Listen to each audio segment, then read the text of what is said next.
Hey guys, and welcome back to another video. Today, I know it's actually been a while since I've actually made a video on YouTube, unfortunately because of school, but now it's spring break, I figured I'd kind of be able to make a little bit more free time to make another video. But today's emphasis is actually on milk frothing, okay? And so I've pretty much pre-prepped everything, and I've already saved you guys the headache of going through grinding everything, but I've used 16 grams of Lavazza coffee, which is really good. It's a nice dark roast that I've been going with. So, all right, just enough talking, and let's get to the coffee making. Okay, so what I'm gonna do here is I'm actually going to take this, and we are going to put this dosing funnel, put this off to the side, and again, I've already preheated everything where I had the preheated cup and the portafilter, and again, I'm gonna put the dosing filter on top and just putting all the coffee in here like so. Okay, giving it a couple of good taps. Okay, just to even up the bed. And then what we're going to do is we are just going to take our distributing tool and we just go like that. I like to give it a couple of spins, make sure it's nice and flat. And then we just tamp it down and again, give it a couple of good spins, okay? Now, so what we're going to be doing is we'll be putting this off to here, okay? Again, today's video isn't really the emphasis of making the coffee, but I'm just going to make the shot. And again, I just wanted to kind of like talk to you guys while this is going in the background about like kind of like how I do my milk. And usually this is about a 12-ounce pitcher. And what I've known is usually I like to get it right where the crease of the spout is coming from. And again, I use a little bit of a sharper spout, but it's preference. Again, maybe that's probably why I'm not as consistent with my milk, but again, this is a 12-ounce and it usually goes to that spout. And that's roughly where I like to get it so we can get like a nice consistency with the milk. Okay, so what we're going to do now is we're going to take our shot of espresso, leave it off to the side right here. And again, I'm going to show you guys the neat little trick that I like to do. Okay, so you could come in here a little bit, and I like to put this right here on the edge where I like to leave it angled where it sits on the corner of this.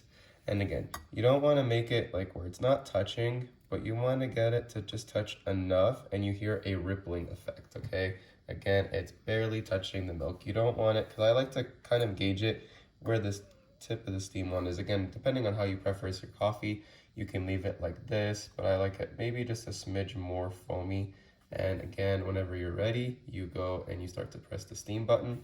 But what I like to do first before I do that is actually I like to get all of the condensation out by kind of doing it like where I press this button right here. Okay, get all of the steam out of the machine.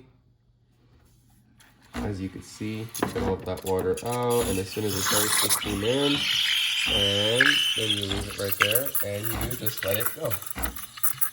And then naturally you just want to sit here and wait for it to kind of go.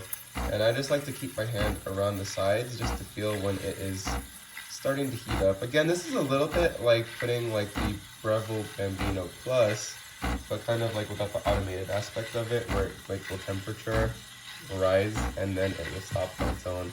Where with the regular Bambino, you would have to do this on your own. And again, you can kind of see like how the milk is a little bit aerated now, and in terms of kind of how it looks a little bit milky and creamy. And again, you can also even hear how it gets a little bit more dense, and you can see it starting to rise a little bit. And again, right there, I can feel it nice and hot, so we're gonna turn it off. Right? And then we just wait for it to not steam so we don't get a gigantic mess.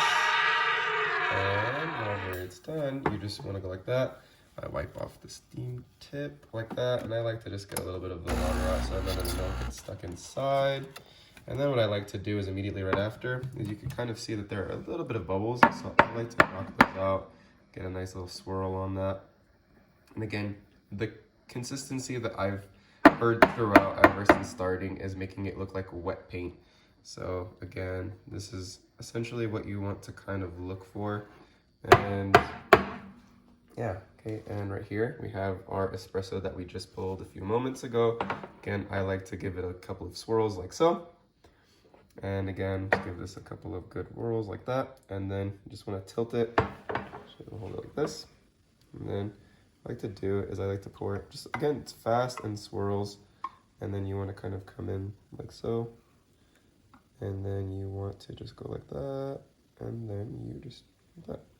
Again, not the best at it, but you could get like, if you're really good at making designs, you can get some really good latte art with this. And again, it's just practice, but even then you could kind of also see that I still actually had a little bit of leftover milk, but this is just kind of the idea. Again, if you're much better at latte art than I am, but this is kind of, again, the consistency that you want to look for when you're going for foaming, making an espresso, especially with the foaming of the milk. And hopefully you guys kind of like were able to get a little bit of, you know, an understanding of how at least I do it. Again, I'm not sure if it's right or wrong, but it's just kind of how I've conformed with this machine.